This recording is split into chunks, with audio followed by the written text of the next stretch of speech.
ईश्वरी वृषभानुसुते देवी प्रणमामि हरिप्रिये वाञ्छाकल्पतरुभ्यश्च कृपा सिन्धुभैव च पतितानां पावनेभ्यो वैष्णवेभ्यो नमो नमः। कृष्णाय वासुदेवाय हरये परमात्मने प्रणतक्लेशनाशाय गोविन्दाय नमो नमः। कृष्णाय देवाय देवकी नन्दनाय च नन्दगोपकुमाराय गोविन्दाय नमो नमः। सच्चिदानन्दरूपाय विश्वोत्पत्त्यादिहेतवे तापत्रय विनाशाय श्रीकृष्णाय वयं नमः। श्रीरामाय वयं नमः। श्रीगौराय वयं नमः। जय श्री कृष्ण चैतन्य प्रभु नित्यानंद श्री अद्वैत गदाधर शिवासादि गौर भक्त वृंद पंचतत्वात्मकं कृष्णं भक्त रूप स्वरूपकं भक्तावतारं भक्ताख्यं नमामि भक्त शक्तिकम्। अहो भाग्यम गौर मार्गानुवर्तिनां देवो राधारमण देवोत्र यद्गुरुर्गुणमञ्जरी गौरांग सुंदर सचिनयनाभिरामम् राधा व्रजेन्द्र तनयो अभयरूपमेकं गोपाल भट्ट करुणाकृत कृष्ण देहं तं राधिकारमणम् इष्टमभीष्टमीणे आजानुलंबित भुजौ कनकावधातो संकीर्तनैकपितरो कमलायताक्षो विश्वम्बरो द्विजवरो युगधर्मपालो वन्दे जगत्प्रियकरो करुणावतारो अनर्पितचरिं चिरात् करुणयावतीर्णः कलौ समर्पयितुम् उन्नतोज्ज्वलरसां स्वभक्तिश्रियं हरिपुट्टसुन्दराद्युतिकदम्बसन्दीपितः सदा हृदयकन्दरे स्फुरतु वा सचिनन्दनः। गोवर्धनधरं वन्दे गोपालगोपरूपिणं गोकुलोत्सवमेधिसानं गोविन्दं गोपिकाप्रियं वन्दे नवघनश्याम द्विभुजं मुरलीधरं पीताम्बरधरं देवं सारधाम पुरुषोत्तमम्। हरे कृष्णा कृष्णा कृष्णा हरे हरे हरे राम राम राम हरे हरे। श्री राधा रमण लाल की जय। श्रीपाद गोपाल भट्ट गोस्वामी जी महाराज की जय। श्री सद्गुरुदेव भगवान की जय। हरे कृष्णा। आप सभी का खूब खूब स्वागत है हमारे रमन परिकर के पुरुषोत्तम मास के 22वें संकल्प में। और आज हम अ, जपा टॉक हमारी कंटिन्यू करेंगे जो सागर भैया ले रहे हैं पिछले 2-3 दिनों से। तो ओवर टू यू सागर भैया। हरे कृष्णा।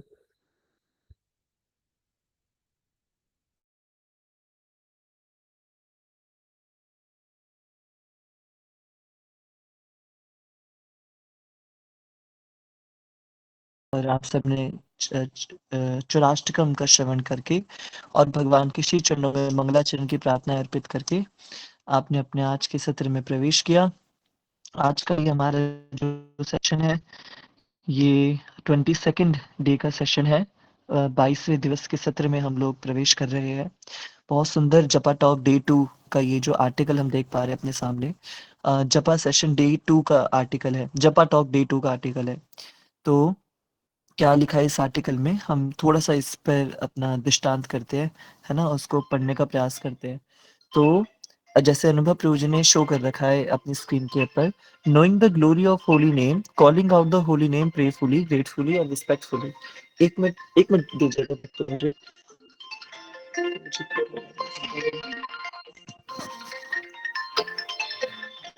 आगे से आपका कॉल आ रहा था। Yes, Hare Krishna dear devotees.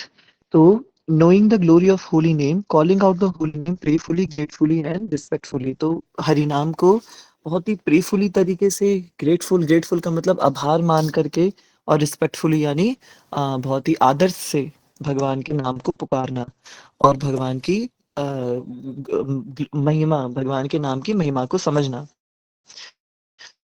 तो उसके लिए यहाँ पे ये चीजें कुछ बताई हुई हैं हमें। हम चिंतामणि रत्न पढ़ रहे थे, हरिनाम चिंतामणि नामक के ग्रंथ पढ़ रहे थे। उस ग्रंथ के अंदर ना ये लाइन आती है जो जो आपको यहाँ पे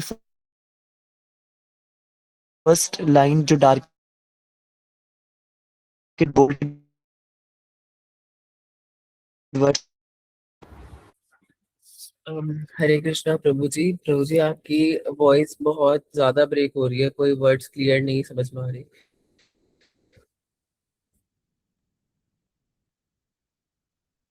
बोल, जय जय राधा रमण हरि बोल। तो ये जो राधा रमण हरि बोल है, ये आज से नहीं, ये कितने समय से हम लोग इसका उच्चारण कर रहे हैं, हम लोग इसको गा रहे हैं।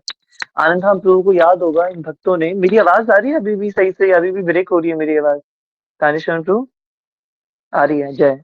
तो भक्तों को याद होगा वो पूरा इंसिडेंट कि कैसे डिवोटीज ने ना लाइट बंद कर दी थी पूरे इंस्टीट्यूट की, और पूरे इंस्टीट्यूट में घोर अंधेरा हो गया था।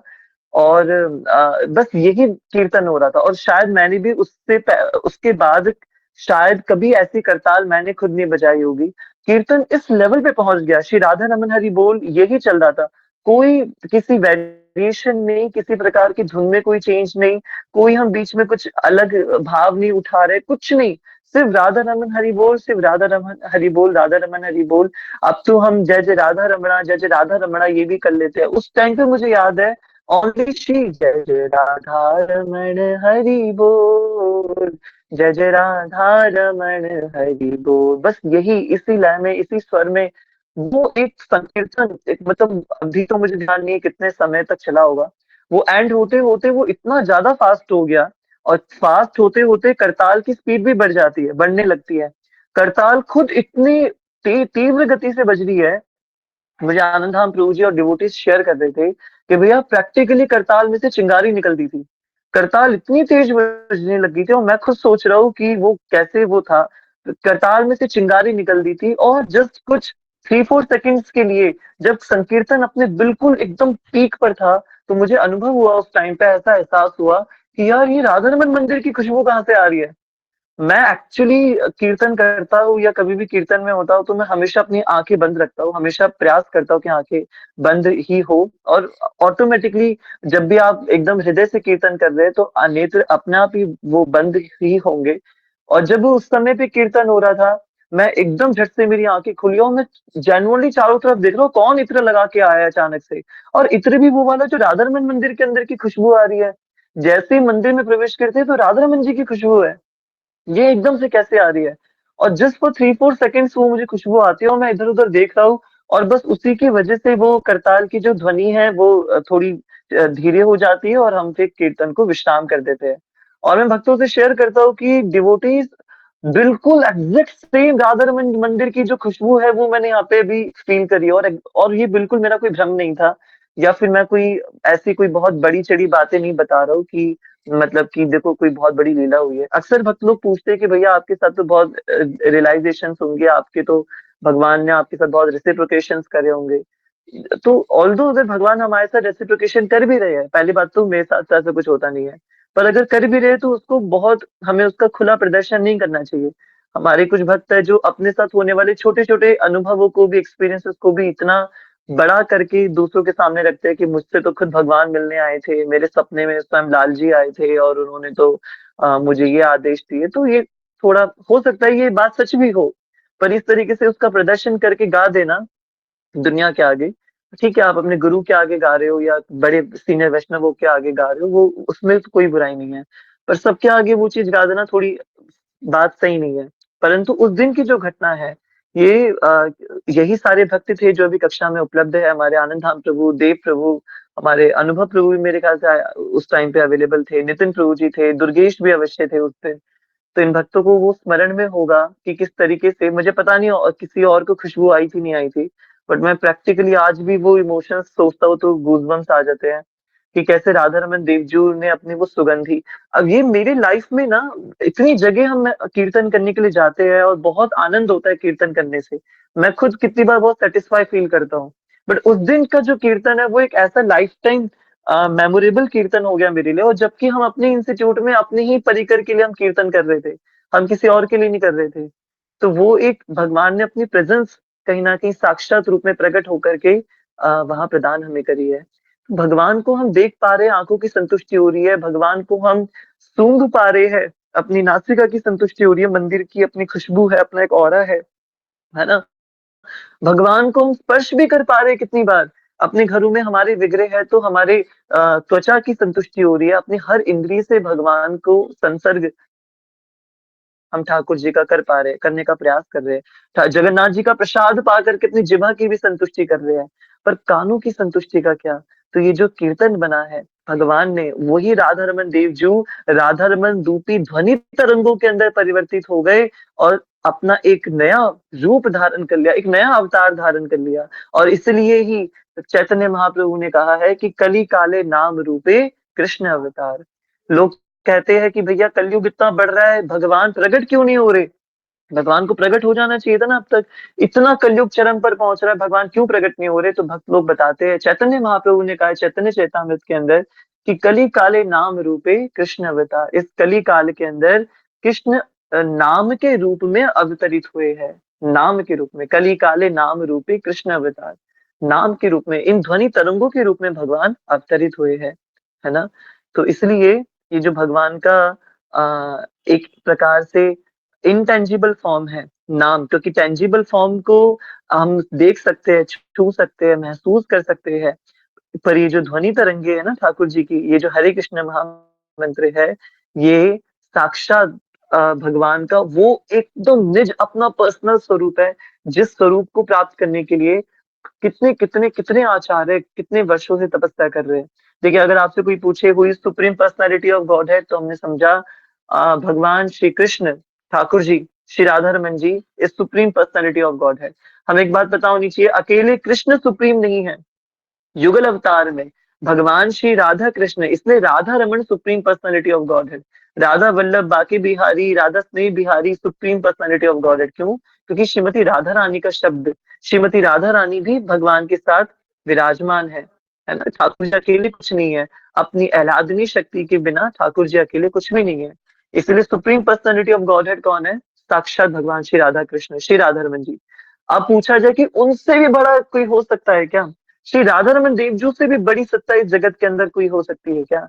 तो स्वयं गोपाल भट्ट गोसाई जी लिख रहे हैं, राधा रमन देवजू से भी बड़ी सत्ता इस जगत के अंदर है श्री राधा रमन देवजू का ये पवित्र नाम, जो राधा रमन देवजू से भी बढ़कर है। तो भगवान की सेवा हम लोग नहीं कर सकते, राधा रमन जी को तो हम छू भी नहीं सकते, ज्यादा पास भी नहीं जा सकते उनके। पर ये राधा रमन नाम, ऐसा अधिकार है हमारा इस राधा रमन नाम के ऊपर कि हम जब चाहे, जहां चाहे, जैसे चाहे, जितना चाहे उतना हम इस राधा रमन नाम का संग ले सकते हैं। और अच्छी बात पता है क्या है? अच्छी बात ये है कि राधा रमन जी का नाम स्वयं राधा रमन जी से भी बड़ी सत्ता है, स्वयं उनसे भी ज्यादा सुप्रीम है। और ये बात साक्षात गोपाल भट्ट गोसाई जी बता रहे हैं। इसलिए भगवान क्या है? रस विग्रह है ना? जो हमने हरि नाम, भगवान के अंदर भगवान के नाम से जो रस निकलता है, उस रस का जो विग्रह बना है, वो ही हरे कृष्ण महामंत्र है। दैट इज हरे कृष्ण महामंत्र। और ये क्या है? पूर्ण शुद्ध है ना? पूर्ण शुद्ध है, पूर्ण शुद्धो नित्य मुक्तो, राइट? पूर्ण शुद्धो नित्य मुक्तो। सो क्या लिखा है? One can not pass so much urine that sun can not evaporate. Similarly even the most sinful people can be delivered by the power and purity of this holy name, that is बहुत छोटा लिखा हुआ है, किरत हुन हुनंदरा। अच्छा, ये कुछ शब्द है, ये कुछ फ्रेज है, इसको देखना पड़ेगा कि ये क्या है। तो बोला हुआ है कि कोई भी व्यक्ति अपने संपूर्ण जीवन के अंदर इतना पाप नहीं कर सकता जितना हरि नाम उसके पापों को संकोचित करने की सामर्थ्य रखता है ना? हरि नाम उसको संकुचित करने की सामर्थ्य रखता है। कार्तिक में बोला जाता है ना कि अपने संपूर्ण जीवन में कोई व्यक्ति इतने पाप नहीं कर सकता जितना एक बार भगवान श्री दामोदर को दीपदान करने से नष्ट हो जाते हैं। और पुरुषोत्तम मास के लिए बोला जाता है कि कोई अपने संपूर्ण जीवन को लगा करके इतने पुण्य नहीं कर सकता जितने पुरुषोत्तम मास में एक बार चौराष्टकम का गान करके भगवान को दीपदान करके पुण्य मिल जाते हैं। अपने संपूर्ण जीवन में वो इतने पुण्य नहीं कर सकता जितना एक बार दीपदान करने से उसको पुण्य मिल जाते हैं, है ना? So when Diksha Wala told a book distributor devotee, I am sinful.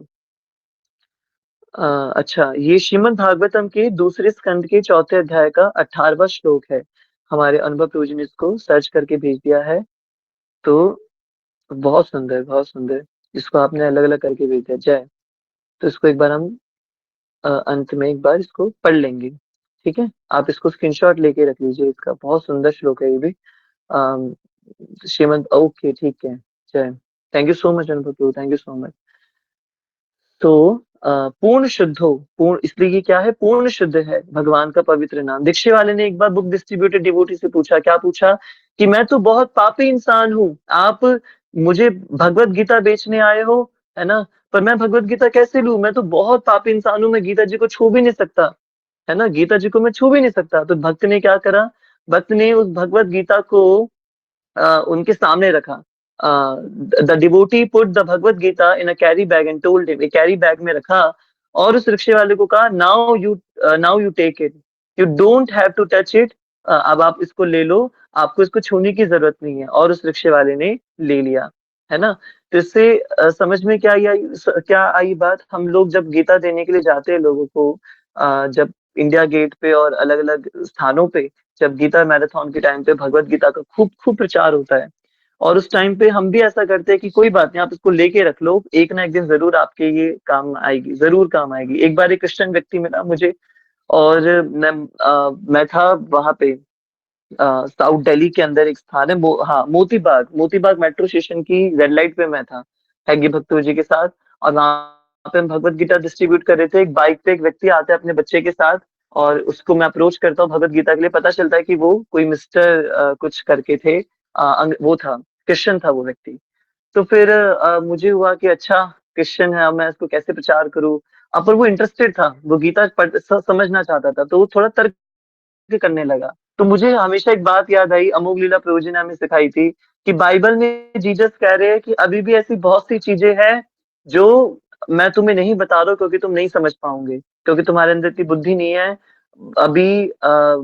Supreme Lord की ऐसी बहुत सी मैसेजेस है जो मैं तुम्हें प्रोवाइड नहीं कर पा रहा हूँ, है ना? और वो बड़ा लर्नेड पर्सन था, उसने ये बात पढ़ रखी थी बाइबल के अंदर, मैंने तो बिल्कुल नहीं पढ़ी थी, मैं तो प्रभु जी के शब्द दोहरा रहा था बस।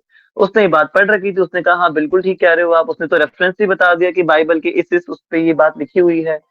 तो फिर मैंने कहा बिल्कुल प्रभु जी, अब उसी के अनुसार भगवत गीता में भगवान श्री कृष्ण 9वें अध्याय के अंदर दूसरे श्लोक में कह रहे कि ये अति गुह्यतम ज्ञान है, और इस अति गुह्यतम ज्ञान को पढ़ लेने के बाद, समझ लेने के बाद, आपके पास और कुछ जानने के लिए बचेगा नहीं। यानी अगर आपने एक बार इस दिव्य ज्ञान को, इस भगवत गीता के ज्ञान को समझ लिया, तो आपके पास और कुछ शेष जानने के लिए नहीं बचेगा। तो जब उसने ये बात सुनी कि अरे वाह क्या बात है भाई, फिर तो ये कुछ इंटरेस्टिंग है, जो बाइबल में जीसस ने नहीं बताई है वो तो इसके अंदर है। अमोघ लीला प्रभु जी ने हमें ये टेक्निक बताई थी, और ये टेक्निक काम कर गई, और उसने इंग्लिश भगवत गीता दे ली। तो भगवत गीता एक ऐसा टाइम बॉम्ब है जो हमारे घरों में है, और ये कभी भी फट सकता है हमारे लिए जीवन में, है ना? और जब भी फटेगा तो ये डिस्ट्रक्शन लेकर के नहीं आएगा, बल्कि कई कई जो भूचाल हमारे जीवन में आ रखे हैं, उन सारे भूचालों को ये शांत कर देगा। एक ऐसा धमाका होगा ये श्रीमद् भगवत गीता का, राइट? तो बहुत सारे एनालॉजीज देकर के यहाँ पे प्रभुपाद जी बता रहे हैं कि जिस प्रकार से भगवान श्री कृष्ण ने अघासुर के अंदर, Krishna entered into Aghasura's fishy smelling mouth and purified it, और उसके मुख को शुद्ध कर दिया, अघासुर के मुख को। Similarly he will enter in our heart as the holy name and cleanse it of all impurity, सभी अशुद्धताओं को। भगवान ने जिस प्रकार से अघासुर नामक एक दैत्य था, जो कि सर्प के रूप में, बड़े महा सर्प के रूप में ब्रजमंडल के अंदर आया, आज भी अघाई नामक एक स्थान है जहाँ पे ये अघासुर की गुफा है। अघासुर का वो लीला है पूरी, जहाँ पे अघासुर आया था, जहाँ पे उसने अपने मुख पूरी गुफा बनाई थी, बहुत विशाल। आजकल के तो बड़े से बड़ा एनाकोंडा भी उसके सामने क्या होंगे, अघासुर के सामने। तो एक ऐसा अत्यंत विशालकाय राक्षस अघासुर आया, और उसने अपना मुख खोल लिया, भगवान के सारे ग्वाल सखाओं को अंदर अपने दबोच लिया, और भगवान भी उसके मुख में प्रवेश किया। स्वयं भगवान श्री कृष्ण ने अघासुर का मुख, एक सांप के मुख के अंदर, घंघोर जहरीला सांप, और ऊपर से उसमें स्मेल आ रही है मछलियों की, है ना? आप सोचिए भगवान कितने कितने कितने दयामय हैं। मैं जब छोटा था और गुजरात में था, तो हम लोगों को सोमनाथ जी लेकर के गए थे स्कूल पिकनिक से। सोमनाथ ज्योतिर्लिंग जो गुजरात के अंदर विद्यमान है, गिरनार के पास में। तो जब हम लोगों ने जब सोमनाथ शहर में जब प्रवेश करा, सोमनाथ मंदिर के साथ-साथ एक जगह का भी नाम है, जिस जगह पे सोमनाथ ज्योतिर्लिंग विराजमान है, उस पूरे शहर का नाम भी सोमनाथ ही है। तो जब हम लोगों ने सोमनाथ में प्रवेश किया, तो मैं आपको लिटरली बता रहा हूँ कि जितनी भी देर हम लोग मेन शहर के अंदर रहे ना, हम प्रैक्टिकली सांस नहीं ले पाए शहर के अंदर। बिल्कुल सांस नहीं ले पाए हैं। आप सोचोगे सोमनाथ नगरी है और वो तो भगवान शिव जी की नगरी है और पहली ज्योतिर्लिंग है वहां तो भगवान शिव जी का। पर हम लोग जितने टाइम तक मेन टेम्पल कॉम्प्लेक्स में जब आप आएंगे तो आपको खूब सुख मिलेगा, खूब आनंद मिलेगा। पर जब आप प्रवेश करेंगे शहर सोमनाथ के अंदर, जब आप प्रवेश करेंगे और जब तक आप टेम्पल कॉम्प्लेक्स तक नहीं पहुंच जाते ना, आप वहां सांस नहीं ले सकते। क्यों नहीं ले सकते? इतनी भयंकर स्मेल मछलियों की, इतनी भयंकर स्मेल। क्योंकि बहुत पूरा गढ़ है वो मछुआरों का और जगह-जगह मछलियों का ही कारोबार हो रहा है पूरा सोमनाथ नगरी के अंदर। मछलियों का ही कारोबार हो रहा है पूरे में और पूरा गढ़ है मछली पालकों का, सारे मछुआरों का। सांस नहीं ले सकते थे आप। तो मैं ये सोचता हूँ जब भी मैं अघासुर की लीला देखता हूँ कि भगवान ने तो अघासुर के मुख में प्रवेश करा। भगवान कैसे मतलब अघासुर के मुख में प्रवेश करा और उसके मुख में प्रवेश करके और ठाकुर जी ने उसको पवित्र कर दिया। उसके अंदर प्रवेश करके ठाकुर जी ने उसको पवित्र कर दिया। उसी प्रकार से भगवान हमारे इतने अत्यंत पापी हृदय के अंदर भी जब नाम के रूप में हम भगवान को ग्रहण करते हैं, तो हमारे भी अघासुर जैसे हृदय के अंदर, मन के अंदर ठाकुर जी प्रवेश करके उस मन के अंदर भी उठने वाली वासनाओं की अशुद्धताओं को और उसकी जो स्मेल है उसको ठाकुर जी दूर कर देते हैं, उसको विश्राम कर देते हैं। इसलिए क्या है, नित्य शुद्ध हो, है ना? पूर्ण शुद्ध हो, भगवान का जो नाम है ये पूर्ण शुद्ध है। जहां प्रकट हो जाए, जिसके हृदय में प्रकट हो जाए, ये उसको पवित्र कर देगा। और अंतिम बात क्या बोली है यहाँ पे, नित्य मुक्त हो। भगवान का नाम क्या है? नित्य मुक्त है। ये हमेशा हम अपने जीवन में मुक्त होना चाहते हैं, अपनी मर्जी से रहना चाहते हैं। वो कब पॉसिबल होगा? जब हम इस नाम की शरणागति लेंगे। और इसलिए ये लाइन हम सबको याद होनी चाहिए कि गोलोकेर प्राण धन हरि नाम संकीर्तन। श्री गोलोक वृंदावन का जो प्राण धन है, वहां के प्राण धन राधा रमन नहीं है। क्या बोला है? गोलोकेर प्राण धन हरि नाम संकीर्तन। गोलोक के प्राणधन राधा रमन भी नहीं है, गोलोक के प्राणधन श्री राधा रमन जी का नाम है। श्री राधा रमन जी का नाम संकीर्तन है। गोलोकेर प्राण धन हरि नाम संकीर्तन। इसलिए भक्त लोग यदि कहीं भी जाते हैं तो हमारी सभी रमन परिकर की विशेष यात्राओं के अंदर जो मेन कोर पार्ट होता है वो हरिनाम संकीर्तन का होता है। बिना संकीर्तन यात्रा कुछ नहीं है। यात्रा की शुरुआत हो जाती है हमारी जब हम अपने घरों से निकल करके और भक्तों से मिल करके जब हम एकत्रित होते हैं और वहीं पे संग मिल करके तो प्रजल्प होगा अगर कुछ नहीं करेंगे तो। इसलिए जैसे ही संग हुआ भक्तों का, तुरंत भक्तों का आनंद लेना शुरू कर दिया। और भक्तों का आनंद कैसे लिया जा सकता है? जब उन भक्तों के हृदय में भरे हुए हरिनाम संकीर्तन को हम बाहर प्रकट कर देंगे। इसलिए हमारी यात्रा शुरू होती है हरिनाम संकीर्तन से, विश्राम होती है हरिनाम संकीर्तन पे। तो गोलोकेर प्राण धन हरि नाम संकीर्तन। तो ये भगवान का जो दिव्य नाम है, ये सीधे इंपोर्ट किया गया है इस जगत के अंदर स्पिरिचुअल वर्ल्ड से, है ना? ये इंपोर्टेड चीज है। हम लोग इंपोर्टेड चीज यूज करना बड़ा पसंद करते हैं। ये सीधे, ये तो किसी विदेश से नहीं, ये तो सीधे आध्यात्मिक जगत से इंपोर्ट करके इस भौतिक जगत में इसको लाया गया है ना? इसलिए भगवान श्री कृष्ण का क्या मतलब है? जो षड ऐश्वर्यों को पूरा करने वाले हैं, है ना? जो षड ऐश्वर्यों को पूर्ण करने वाले हैं वो परम भगवान है, भगवान श्री कृष्ण। इसलिए तो भजन बनाया ना, सुंदर बाला सचिर दुलाला, नाचत श्री हरि कीर्तन में। तो वो सुंदर बाला सचिर दुलाला, भगवान श्री कृष्ण 6 प्रकार के ऐश्वर्य को पूरा करते हैं। और इसलिए वो लक्ष्मीपति भी है, क्योंकि वो और वो दीन बंधु भी है, और वो दीनानाथ भी है, और वो दामोदर भी है, और वो प्राणनाथ भी है, वो गोपीनाथ भी है, वो राधा रमन भी है। तो कंस के महल में जब प्रवेश कर रहे थे युद्ध के लिए, जब अखाड़े में प्रवेश कर रहे थे ठाकुर जी, तो अलग अलग लोगों को जाके रही भावना जैसी, प्रभु मूरत देखी तिहत ऐसी, सबको अपने अपने अनुसार भगवान के दिव्य दिव्य स्वरूपों के दर्शन हो रहे हैं। माताएं देख रही है कि कैसे एकदम नाजुक सा फूल जैसा हमारा बालक चला आ रहा है। युवतियां देख रही हैं तो देखो कितने सुंदर युवक हमारे प्रियतम कृष्ण चले आ रहे हैं। और नंद बाबा और सारे ग्वाल बाल देखते तो देखते हमारा कन्हैया चला आ रहा है, हमारे साक्षात ग्वाले कन्हैया चले आ रहे हैं। सखागण देखते हैं तो देखते हैं अरे भाई हमारे मित्र चले आ रहे हैं, और जब बैठे हुए सभासद देखते हैं तो देखते हैं कितना बड़ा क्षत्रिय चला आ रहा है बिल्कुल छाती चौड़ी करके, और कंस देखता है तो देखते हैं साक्षात यमराज चल करके आ रहे हैं। तो सबको अलग अलग रूप में भगवान के दिव्य दिव्य दर्शन हो रहे हैं। इसलिए क्यों दर्शन हो रहे हैं? क्योंकि भगवान इन सारे षड ऐश्वर्यों को पूरा करने वाले हैं। सब प्रकार के ऐश्वर्य को भगवान, वो भगवान क्या जो कुछ हो नहीं सकते, वो भगवान ही क्या जो कुछ नहीं हो सकते। ऐसी कोई चीज है जो भगवान नहीं हो सकते, वो भगवान क्या, है ना? बस एक चीज है, भगवान चाह कर के भी क्या नहीं हो सकते, भगवान चाह कर के भी अंधकार नहीं हो सकते, चाह करके भी। सूर्य सब कुछ कर सकता है पर अंधकार नहीं कर सकता। अपनी समस्त शक्तियों से सूर्य सब कुछ कर सकता है पर कभी भी अंधकार नहीं कर सकता। उसी प्रकार भगवान सब कुछ कर सकते हैं, बस एक चीज नहीं कर सकते, वो है अपने भक्त का या किसी भी जीव का अहित नहीं कर सकते, किसी भी रूप में अहित नहीं कर सकते। इसलिए हमें ये बिल्कुल नहीं मानना चाहिए कि मेरे जीवन के अंदर अगर कुछ मिसहैपनिंग्स हो रही हैं, कुछ उल्टी-सीधी चीजें हो रही हैं या कुछ मेरे जीवन में कठिनाई आ रही है तो ये भगवान की वजह से आ रही है, बिल्कुल भी नहीं। भगवान सब कुछ कर सकते हैं पर अपने किसी भक्त को कष्ट नहीं दे सकते। ये उनके स्वभाव में ही नहीं है। बस ये चीज़ उनके स्वभाव में नहीं है। बाकी और क्या चीज़ है जो ठाकुर जी कर नहीं सकते, है ना? इसलिए भगवान को ये जो दिव्य नाम है, इस दिव्य नाम को भी कैसे बोला गया है?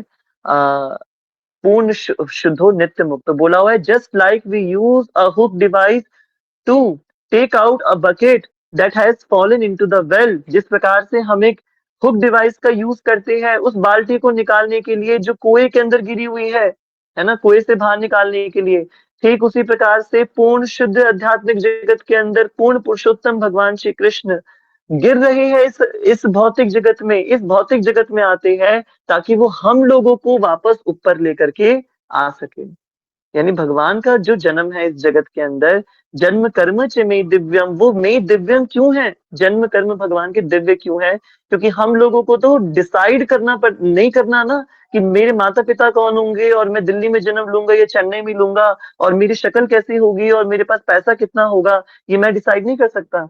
क्योंकि मुझे तो ऐसे ही फेंका गया है और प्रकृति ने बोला है मुझे गिरने के लिए, और प्रकृति जहाँ चाहती है, क्योंकि जड़ शरीर है मेरा, और प्रकृति जहाँ चाहती है मुझे जन्म देना, प्रकृति मुझे वहाँ जन्म देगी। पर भगवान अपनी इच्छा से प्रकट होते हैं, अपने अनुसार तिथि का चयन करते हैं कि मैं भाद्र के महीने में आऊँगा, मैं कृष्ण पक्ष में आऊँगा, मैं अष्टमी के दिन आऊँगा, मैं रात के 12 बजे आऊँगा, मैं कंस की जेल में प्रकट होऊँगा और ऐसे प्रकट होऊँगा कि वसुदेव जी मुझे टोकरी में ले जाकर के गोकुल छोड़ करके आएँगे। भगवान अपने लिए अरेंजमेंट्स करते हैं, अपने पेरेंट्स का चयन करते हैं, किनको मुझे अपने पेरेंट्स बनाना है, किनको सखा बनाना है, किनको मुझे शत्रु बनाना है। तो ये सारी चीजें भगवान डिसाइड कर रहे हैं। तो जो ये डिसाइड कर सकता है कि उनके पेरेंट्स कौन होंगे, उनके साथ लीला करने वाले लोग कौन कौन होंगे, उनको कहाँ जन्म होगा, तो इसका मतलब असलियत में मुक्त कौन है? वही व्यक्ति है ना।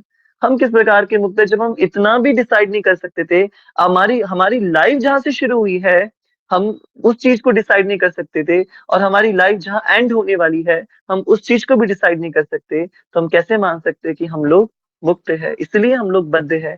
और भगवान मुक्त ही इसलिए है क्योंकि वो गिरते नहीं हैं, अपितु हमें उठाने के लिए संसार में उतरते हैं, नीचे उतरते हैं, है ना?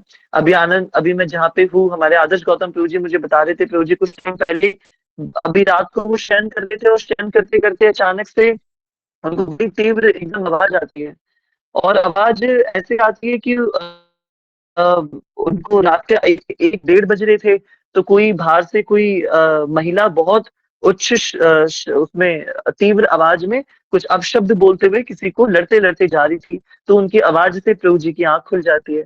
प्रभु जी बाहर उठ के देखते हैं, उनको एकदम से कुछ आवाज आती है, बड़ी गिरने की सी आवाज आती है। तो उनको एकदम से आभास होता है कि गैया गिर गई नाली में। उनको पता नहीं कौन गिरा है, अभी तो वो अपने आश्रम में ही है। उनको ऐसा लगता है गैया गिर गई नाली के अंदर, और वो अपने वर्कर्स को जगाते हैं, अरे जागो जागो जागो, गैया गिर गई, गैया गिर गई। वर्कर्स कहते हैं अरे आपको कैसे पता गैया गिर गई? तो कहते नहीं मुझे पता है गैया गिर गई है, गैया ही हो सकती है, चलो चलो चलो देख करके आते हैं। और वर्कर्स अधकच्ची नींद के अंदर उठते हैं, टॉर्च लेकर के जाते हैं, वृंदावन में लाइट गई होती है उस टाइम पे। और जिन लोगों ने चैतन्य विहार के अंदर जो लोग आ रखे हैं, तो प्रभु जी का आश्रम जहाँ पे है उससे करीब मेरे ख्याल से 150 मीटर की दूरी पर प्रभु जी चल रहे नाली में, देख देख के कि कोई तो गिरा है, किसी के तो गिरने की आवाज आई है। और वहां से 150-200 मीटर आगे जाते हैं और वहां जाकर के देखते हैं पंचकुला आश्रम के सामने बड़ी सी नाली का एक भाग आता है, बड़ा विस्तार में भाग आता है, और वहां पे गैया मैया सच में गिरी हुई है। और प्रभु जी के रोंगटे खड़े हो जाते हैं कि देखो मैं कह रहा था गैया गिरी है, और सच में गैया गिरी है। और देखते क्या करे, अब कैसे गैया को निकाले, कैसे गैया को निकाले। वर्कर्स को बोलते कुछ करो इसको निकालो। वर्कर्स कहते हैं इतनी रात हो रही है, लाइट गई हुई है, कौन नाली के अंदर गिरेगा और कौन इसके अंदर प्रवेश करेगा। तो प्रभु जी मुझे शेयर कर रहे थे, प्रभु जी मुझे एक बात याद आ गई, आपने बताया था वृंदावन की गलियों के अंदर, हमारे महाराज जी कहते हैं कि वृंदावन की नालियों के अंदर भी ना भगवान का चरणामृत बहता है। ये वृंदावन की वो नालियां हैं जहाँ पे माता यशोदा नंद गांव के अंदर जब भगवान को स्नान कराती हैं, और वो स्नान किया हुआ जल जब वृंदावन की नालियों से होकर के गुजरता है, तो यहाँ तो वृंदावन की नालियों में परमानंद गुजरता है। जी, नालियां भी हम लोगों के लिए दूषित पानी हो सकता है, ब्रजवासी तो वृंदावन की नालियों में भी भगवान का बहता चरणामृत देख लेते हैं। क्या दृष्टि है ब्रजवासियों की, जो हम एक्चुअली हम सोच भी नहीं सकते, हम कंसीव भी नहीं कर सकते कि किस लेवल की थिंकिंग रखने वाले भगवान के कितने प्रेमी भक्त है। तो प्रभु जी ने विचार किया कि मैं कैसे सोच सकता हूँ कि ये अशुद्ध है या ये सही नहीं है। तो और प्रभु जी कूद जाते हैं उस नाली के अंदर, और प्रभु जी को जब देखते हैं कि वो कूद गए, तो उनके वर्कर्स भी कूदते हैं, और सब मिल करके गैया मैया को उस नाली से बाहर निकाल लेते हैं। तो जिस प्रकार से ये इंसिडेंट हुआ, उसी प्रकार से भगवान भी, वो तो गैया मैया तो वृंदावन की नाली में थी, फिर भी चलो एक मिजरेबल कंडीशन में थी, तो प्रभु जी ने उनकी रक्षा करके भगवान का एक माध्यम बने वो, और खूब बढ़िया सेवा करी वृंदावन के अंदर उन्होंने। और हम लोग तो सच में एक नाली के अंदर गिरे हुए हैं। प्रहलाद जी ने तो कहा ना, इसको ग्रह अंधकूपम, ये तो अंधकूप के समान है, कंटेमिनेटेड है बिल्कुल, ये जगत एकदम अनटच्ड है, एकदम कंटेमिनेटेड है, बिल्कुल बद्ध लोग इसके अंदर रह रहे हैं। और ये तो हम तो सच में एक नाली के अंदर गिरे हुए हैं, ग्रह अंधकूपम। और उस ग्रह अंधकूप जैसे जगत के अंदर भगवान खुद प्रकट होते हैं। और इस संपूर्ण संसार में जहाँ सच में सिर्फ कंटेमिनेशन ही है, इतना ज्यादा सब कुछ गंदगी भरा हुआ है, वो चारों तरफ गंदगी से भरे हुए, कूड़े के पहाड़ से भरे हुए इस जगत के अंदर, बीच में उस इस चारों तरफ इस जगत की जो कीचड़ है, उस कीचड़ के अंदर ये दिव्य कमल का पुष्प खिला हुआ है, श्रीधा वृंदावन के नाम का। और इस श्रीधाम वृंदावन में हमारे तार मध्य रत्नासने बसिया छे दुई जने, श्याम संगे सुंदरी श्री राधिका। बहुत सुंदर भजन है। उस कमल के पुष्प पे, सोने के सिंहासन पे भगवान श्री श्याम सुंदर के साथ श्रीमती राधा रानी विराज रही हैं। तो इसलिए ये जो भगवान का नाम है नित्य मुक्तो, ये नित्य मुक्त है, क्योंकि भगवान मुक्त है, इसलिए भगवान का नाम भी नित्य मुक्त है। तो अगर हम भगवान का नाम लेंगे, मोरल ऑफ द स्टोरी, उससे क्या होगा, एक तो हमें वो रस मिलेगा, है ना, जैसे मैंगो जूस पी के, बनाना शेक पी के, और अनार का, क्रेन बेरीज का, तमाम तमाम जितने भी जूस आते हैं, वो सब पी के जो सुख मिलता है हमें, जो रस की प्राप्ति होती है, वो रस जितना अच्छा लगता है हमें, है ना, मैं मतलब कोई कंपैरिजन ही नहीं है, कोई कंपैरिजन ही नहीं है कि अगर आप अच्छे से हरि नाम करते हो और उसके बाद जो आपको संतुष्टि मिलती है, जो आनंद मिलता है, जो झूमने का मन करता है, वो जो रस मिलता है, वो अ, अद्भुत है, अत्यंत अद्भुत है। इसलिए भगवान का नाम क्या है, रस विग्रह है। और ये क्या है, पूर्ण शुद्ध है, एकदम शुद्ध है, एकदम प्योर है भगवान का नाम, और नित्य मुक्त है। तो बहुत सुंदर यहाँ पे भगवान की नाम की ये दिव्य चर्चा हमने समझने का प्रयास किया। थैंक यू सो मच अनुभव प्रभु जी, आपने इसको हमसे शेयर करा, और ये अपने शो किया हमें, आपका हृदय से धन्यवाद। मैं आप सभी की सेवा में आज ये तो हमें रखना ही था, और इसके साथ साथ आज और भी बहुत सारी चीजें आपकी सेवा में रखनी थी, but because most of the part मैं ट्रैवलिंग में ही चला गया आज, तो मैं इसलिए आप लोगों के लिए कुछ विशेष रख नहीं पाया। आइए हम लोग आज की दिव्य स्तुति में प्रवेश करते हैं, और भगवान से श्री वृत्ताचार्य जी की स्तुति का पाठ करके हम भगवान से प्रार्थना करते हैं कि वो हमें वृत्ताचार्य जी की तरह, जो वो उनसे मांग रहे हैं भगवान से, ऐसा भाव वो हमें भी प्रदान करे। क्योंकि मैं अभी श्री धाम वृंदावन के अंदर हूँ, और वृंदावन धाम में वृत्ताचार्य जी की स्तुति का जो भाव है, उसको उसी भाव से भगवान की सेवा की जाती है। तो निवेदन करते हैं प्राणेश रमन प्रभु जी से कि वो हमें वृत्ताचार्य जी की स्तुति शो करें। प्राणेश रमन प्रभु या हमारे अनुभव प्रभु, जो भी कर सकते हैं। और वृत्ताचार्य जी कह रहे हैं, अहम हरे तव पादेक मूलम दासानुदासो भवितास्मि भूयः। बहुत सुंदर स्तुति है ये। तो इसी भाव से श्री धाम वृंदावन में प्रवेश किया जाता है। शिव वृंदावन धाम की जय। अहम हरि तव पादैक मूलम दासानुदासो भवितास्मि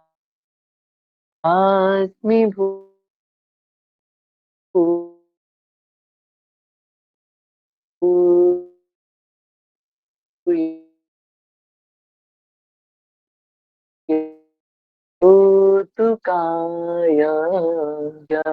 हे कृष्ण हे यादव हे सखेति गोविंद दामोदर माधवेति ननाक प्रेष्ठम न च पारमेष्ठम न सार्वभौमकरोमं नरसाधिपत्यं न योगसिद्धिर्पुनर्भवं वा समञ्जसत्वा विरहैयकाङ्क्षे।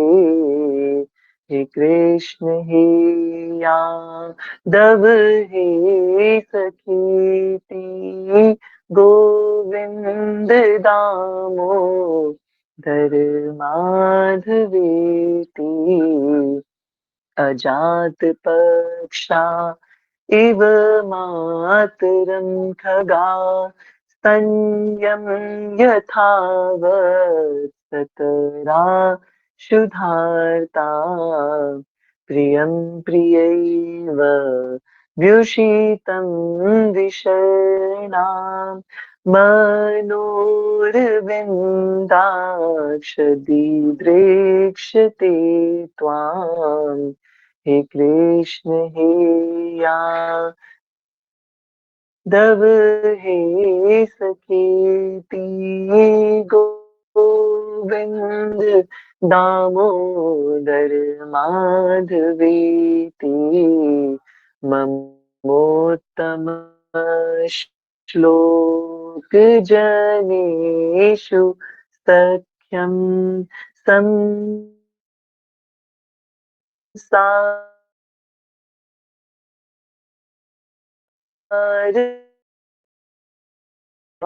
गे श्वासत माययात्मात्मजदार्यात्। हे कृष्ण हे यादव हे सखेति गोविंद दामोदर माधवेति।